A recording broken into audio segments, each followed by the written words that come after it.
நீங்க 3 மினிட்ஸ்ல ஸ்டார்ட் பண்ணிடுங்க. சரி. வேற ஆடியன்ஸ் படம் ஒன்று தெரியாது இல்ல?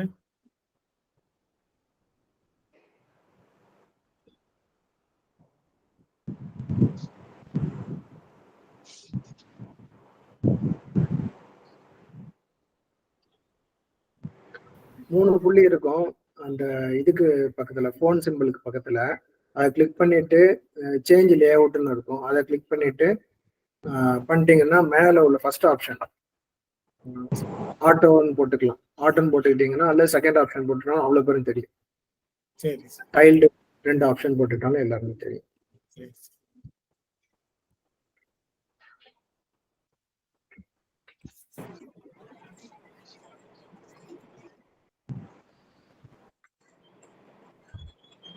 சௌந்தர்யா ஜாயின் பண்ணிட்டீங்களா?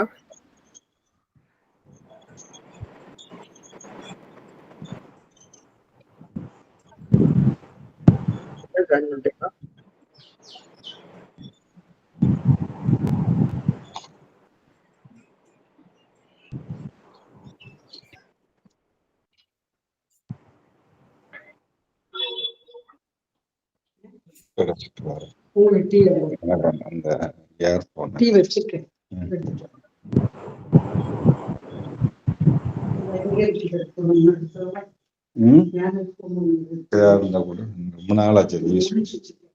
சொர்ணம், நீங்களே இறைவணக்கம் பாடிடுவீங்களா? பாட முடியுமா?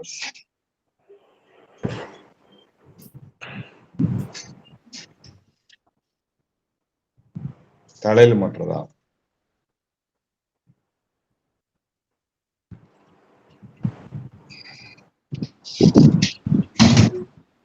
கேக்குதா உங்களுக்கு?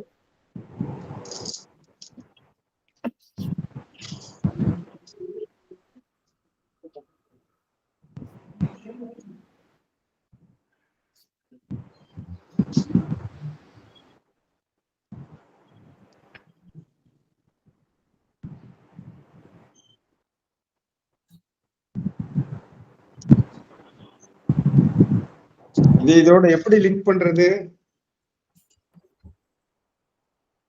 எதோட லிங்க் பண்ணணும்?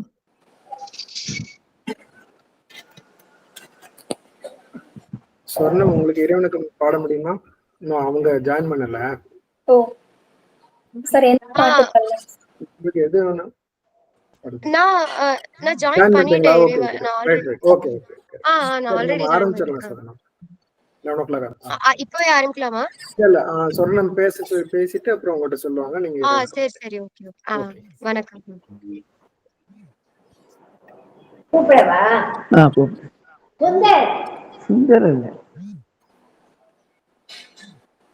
ஆரம்பிக்கலாங்களா சார்? அனைவருக்கும் வணக்கம். ரசிகமணி டிகேசி வட்டத்தொட்டி அமைப்பு மாதந்தோறும் இணையம் மூலம் இலக்கிய கூட்டத்தை நடாத்தி கொண்டு வருகிறது. அவ்வகையில் இன்றைய நிகழ்வில் கலந்து கொண்டுள்ள சிறப்பு விருந்தினர்கள் மற்றும் இலக்கியவாதிகள், பேராசிரியர்கள், இலக்கிய ஆசிரியர்கள் என அனைவரையும் வரவேற்பதில் பெருமகிழ்வு கொள்கிறோம். நிகழ்வின் பாடல் இளங்கலை மருத்துவ பயிலக்கூடிய மாணவி சௌந்தர்யா வெங்கடேசன் அவர்களை வணக்க பாடல் பாடி நிகழ்வினை தொடங்கி வைக்குமாறு அன்புடன் நினைக்கிறோம். சான்றோர்கள் நிறைந்த அவைக்கு வணக்கம்.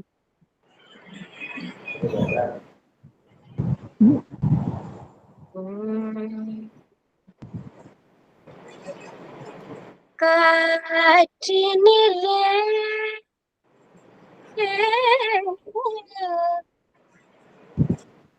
வரும் கீதம், காற்றினிலே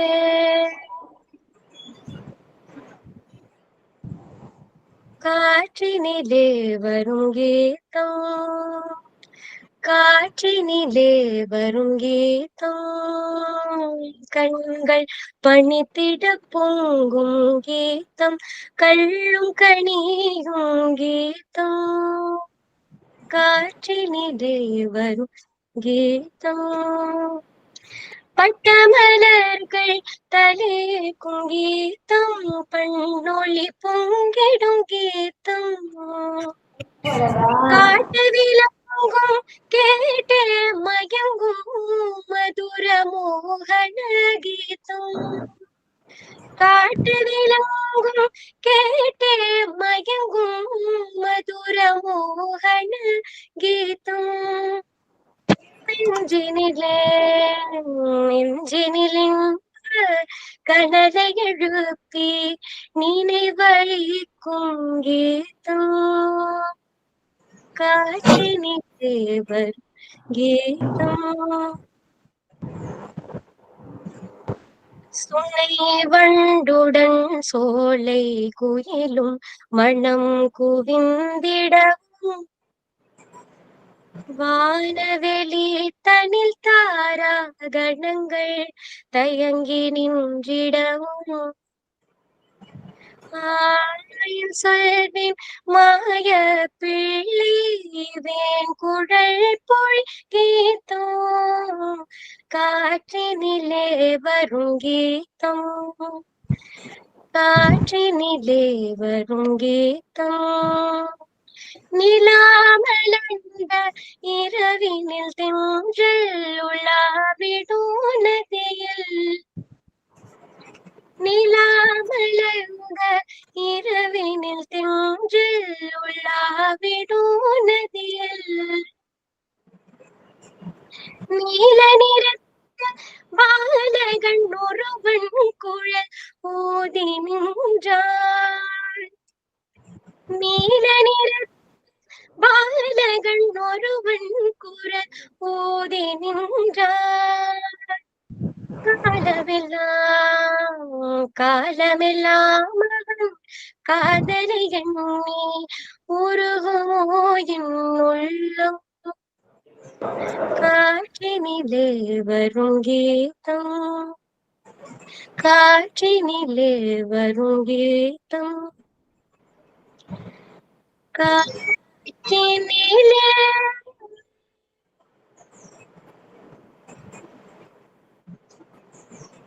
நன்றி.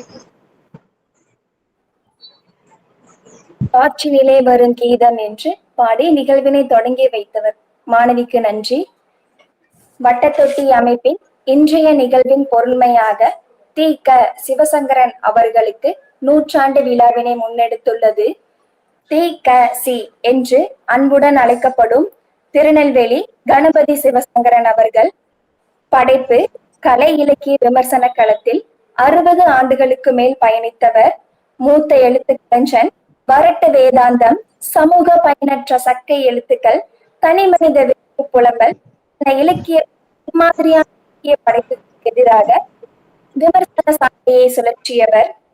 இளைய படைப்பாளிகளை இனம் கண்டு அவர்களை ஊக்குவிக்கும் விதமாக கடிதங்களையும் அவர்களை பட்டை தீட்டும் விதமாக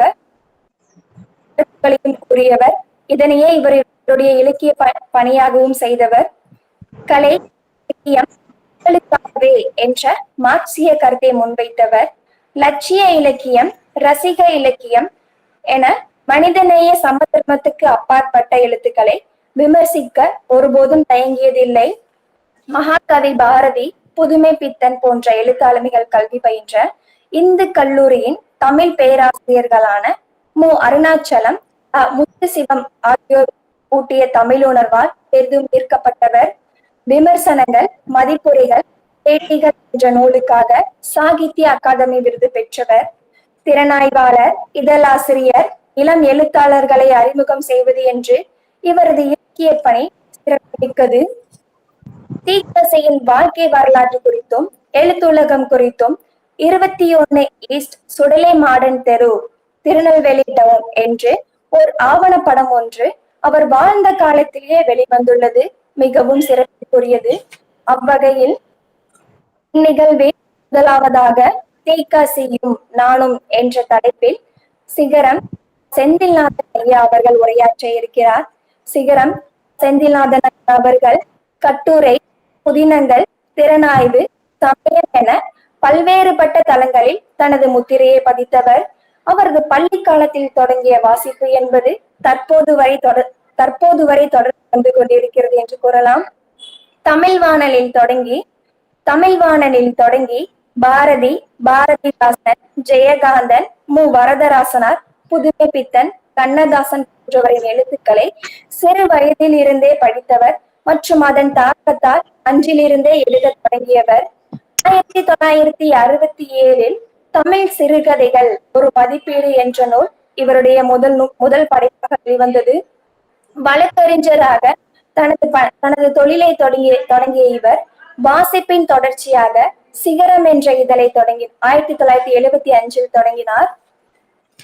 தமிழ்நாடு முற்போக்கு எழுத்தாளர் சங்கத்தின் சென்னை மாவட்ட செயலாளராக 17 ஆண்டுகளும், தமிழ்நாடு முற்போக்கு எழுத்தாளர் சங்கத்தின் மாநில தலைவராக 9 ஆண்டுகளும், தற்போது அதனுடைய துணைத் தலைவராக பொறுப்பு வகித்து வரும் சிகரம் செந்தில்நாதன் ஐயா அவர்கள் தீக்காசியும் நானும் என்ற தலைப்பில் உரையாற்ற இருக்கிறார்.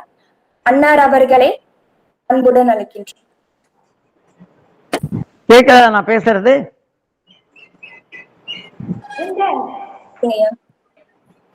கேக்குதா? கேக்குதுங்கய்யா. கேக்குதா? பேசலாமா? அப்ப பேசலாங்க.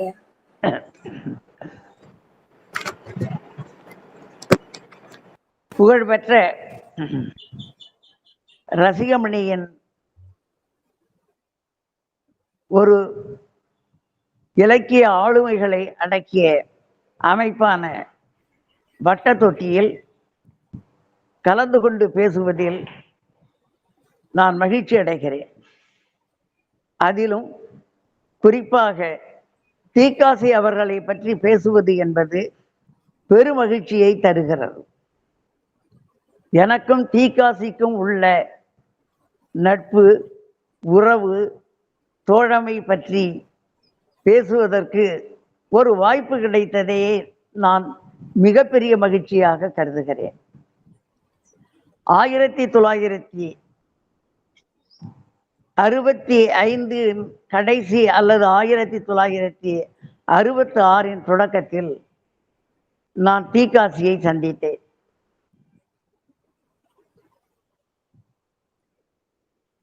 தீக்காசியை சந்தித்த அந்த சூழலை விளக்குவதற்கு முன்னர் சென்னை நகரில் இலக்கிய சூழல் எப்படி இருந்தது என்பதை நான் சொல்ல வேண்டும்.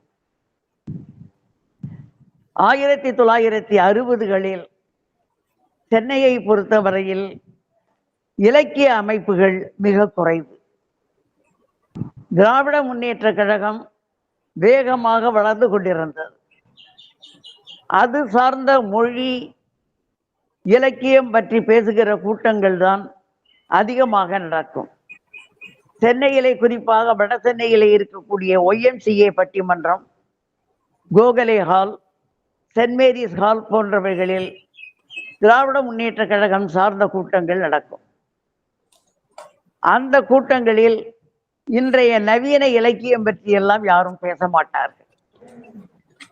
அதை விட்டால் சென்னை நகரில் முக்கியமான கூட்டங்களில் பேசுகிறவர் மாப்போசியாக இருப்பார். தமிழரசு கழகம் சுறுசுறுப்பாக அப்போது சென்னையில் இருந்தது. திராவிட இயக்கத்திற்கு ஒரு மாற்றான பார்வையை தமிழரசு கழகம் முன்வைக்கும். பிற்காலத்தில் திராவிட முன்னேற்ற கழகத்தோடு மாப்போசி இணைந்தார் என்பது வேறு கதை. ஆனால் குறிப்பிட்ட காலம் வரை திராவிட இயக்கத்திற்கு மாற்றான ஒரு பண்பாட்டு தளத்தில் அவர் இயங்கினார். அந்த நாட்களில் ஜீவானந்தம் அவர்களும் அதோடு தொடர்புடையவராக இருந்தார். ஆனால் நான் தீக்காசியை சந்தித்த காலத்தில் ஜீவானந்தம் அவர்கள் மறைந்து விட்டார். சென்னையில் அப்போது ராஜாஜி உயிரோடு இருந்தார்.